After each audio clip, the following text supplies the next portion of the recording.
আমার ভোটারদের উপর আমার আস্থা আছে যে এই অঞ্চলের ভোটার তাদের ভবিষ্যতের জন্য, তাদের উন্নয়নের জন্য, তাদের জীবন মান উন্নয়নের জন্য কোন মার্কা বা কোন ব্যক্তিকে নির্বাচিত করলে তাদের ভালো হবে, এটা আমি মনে করি তারা ভালো জানে। আমাদের গণতন্ত্রের মাতা দেশনেত্রী বেগম খালেদা জিয়া, ভারপ্রাপ্ত চেয়ারম্যান জনাব তারেক রহমান এবং আমাদের মহাসচিব মির্জা ফখরুল ইসলাম আলমগীর সহ দলের সকল পর্যায়ের নেতৃবৃন্দকে, তৃণমূলের কর্মীদেরকে, সকল পর্যায়ের কর্মীদেরকে আমি ধন্যবাদ দিতে চাই, শুভেচ্ছা জানাতে চাই।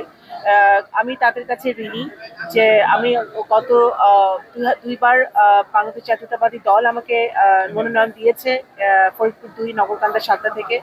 আবারও 2026 সালের নির্বাচনে আমাকে নমিনেশন দিয়েছে, আমাকে তারা উপযুক্ত মনে করেছে, যোগ্য মনে করেছে বলে আমি অবশ্যই দলের প্রতি কৃতজ্ঞতা জ্ঞাপন করছি। আলহামদুলিল্লাহ, আমি আগেই বলেছি আমরা আজকে সকলে মিলে নমিনেশন সাবমিট করলাম। আজকে নমিনেশন সাবমিট করার মধ্য দিয়ে আমাদের যে এত দীর্ঘদিনের আন্দোলন, এত দীর্ঘদিনের ত্যাগ, এত দীর্ঘদিনের প্রতীক্ষা, এই এই ত্যাগ, এই বলিদান আরো বেশি আমাদেরকে দায়িত্বের জায়গায় এনে দিল আজকের এই মনোনয়ন সাবমিটের মধ্য দিয়ে। আমাদের যে প্রত্যাশা সেটা হচ্ছে যে আগামী নির্বাচনে যদি জনগণের ভোটে ধানের শীষ নির্বাচিত হয়, যেটা আমরা আশা করি যে বাংলাদেশ জাতীয়তাবাদী দল, নগরকান্দা সালতা আপামর জনতা তারা জানে যে কার উপর ভরসা করা যায়, কোন মার্কার উপর ভরসা করা যায়, এবং বিগত দিনে বিভিন্ন সময় আপদে বিপদে কারা তাদের পাশে ছিল। তো আমি মনে করি নগরকান্দা সালতার আপামর জনতা ভোটাররা সঠিক সিদ্ধান্ত নিবে, দল মত নির্বিশেষে, ধর্ম বর্ণ নির্বিশেষে, নারী পুরুষ নির্বিশেষে তারা সঠিক সিদ্ধান্ত নিবে। এবং আমার জায়গা থেকে আমার দায়িত্ব, আমি সারা জীবন মানুষের পাশে থেকেছি, আমার বাবা যেভাবে থেকেছিলেন, আমি মানুষের জন্য কাজ করে গেছি, ভবিষ্যতে আমি মানুষের জন্য কাজ করে যাব। অত্র এলাকার উন্নয়নের জন্য, নগরকান্দা উপজেলার উন্নয়নের জন্য, আমার সালতা উপজেলার উন্নয়নের জন্য আমাদের অনেক কিছু করার আছে।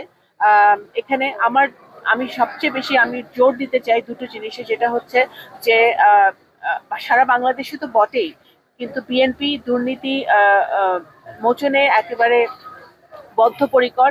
এবং আমার ব্যক্তিগত জায়গা থেকে আমি নগরকান্দার সালতায় সকল প্রকার দুর্নীতি, সকল প্রকার চাঁদাবাজি বন্ধ করব, এটা আমার একটা সংকল্প।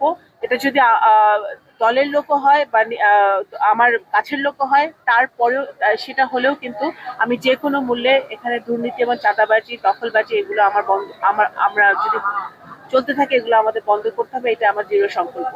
কোনোরকম কোনো দুর্বৃত্তরা, ষড়যন্ত্রকারীরা যেন নির্বাচনকে ব্যাহত করার জন্য বা ভোটের পরিবেশকে নষ্ট করার জন্য কোনো বেআইনি কাজ করতে না পারে, সেটা নির্বাচন কমিশনকে আরো পুঙ্খানুপুঙ্খভাবে তাদের দেখতে হবে, ব্যবস্থা নিতে হবে। আমার ভোটারদের উপর আমার আস্থা আছে যে এই অঞ্চলের ভোটার তাদের ভবিষ্যতের জন্য, তাদের উন্নয়নের জন্য, তাদের জীবন মান উন্নয়নের জন্য কোন মার্কা বা কোন ব্যক্তিকে নির্বাচিত করলে তাদের ভালো হবে, এটা আমি মনে করি তারা ভালো জানে।